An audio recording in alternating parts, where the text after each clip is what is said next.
Fabrice, ça fait un petit moment maintenant que je fais des vidéos pour toi. Ça fait un bail. J'ai une question, moi, qui m'intéresse et j'entends souvent t'entendre dire cette phrase qui revient.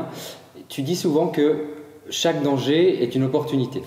Ouais, c'est vrai. Et j'aurais voulu savoir si tu étais d'accord avec ça, avec ce principe-là. Mais écoute, c'est vrai que je la dis souvent, mais cette phrase, elle est bateau.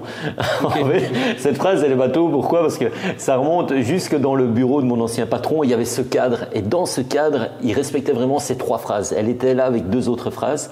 La première, c'était « First, say yes ». Donc, premièrement, dire oui. La deuxième, c'était « Never regrets ». Jamais de regrets. Et la troisième, c'était « Every danger is an opportunity ». Donc, chaque danger est une opportunité. Ouais. Et je suis dans son bureau et je lui demande, déjà je lui demande si je peux avoir le cadre lorsqu'il sera plus là parce que j'adorais ce cadre. Et je lui demande s'il met en application vraiment ces phrases-là. Et il me met bien sûr tout le temps, à part une nuance pour la troisième. Et je lui dis, ah bon, une nuance, mais voilà, moi je suis curieux, vous devez m'expliquer, là, c'est quoi cette nuance? Et il me dit, en fait, chaque danger est une opportunité, oh oui, s'il y a anticipation. D'accord.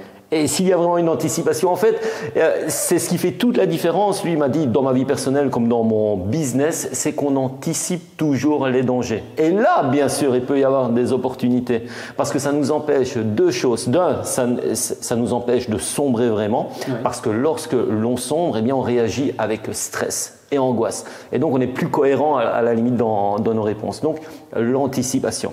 Et la deuxième chose vraiment que cela m'empêche de faire, c'est de me concentrer sur un problème. Et donc, ils se réunissaient, ils avaient vraiment cette habitude-là, c'est de se réunir. Et lorsqu'il y avait une accroche pour un business ou autre chose, ils se réunissaient et ils anticipaient vraiment tous les dangers.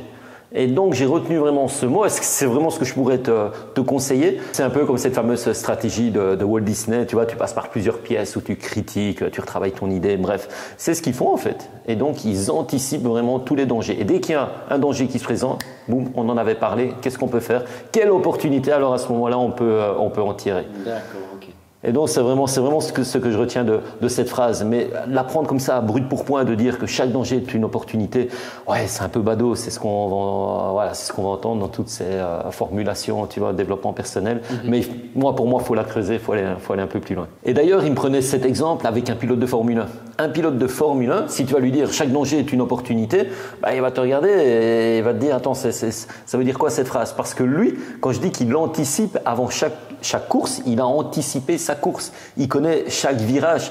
Il anticipe la vitesse à laquelle il va rentrer dans cette chicane, tu vois, qui est si dangereuse. Mais s'il n'anticipe pas, il va réagir sous le coup de la peur, du stress, et c'est sûr qu'il va complètement rater sa course, car on sait que même un dixième, deux dixièmes, ça peut jouer dans une course, ou même aller se cracher. Donc, si les grands sportifs, si les grands de ce monde anticipent tout ce qu'ils font justement pour ne pas aller trop loin dans le danger, bien, je pense que c'est le conseil le plus judicieux que l'on peut se permettre de donner, c'est l'anticipation, c'est anticiper. D'accord. Donc finalement, moi je l'apprends au fur et à mesure qu'on filme nos vidéos, mais tu en as déjà parlé, en fait finalement ça vient de notre mindset à nous.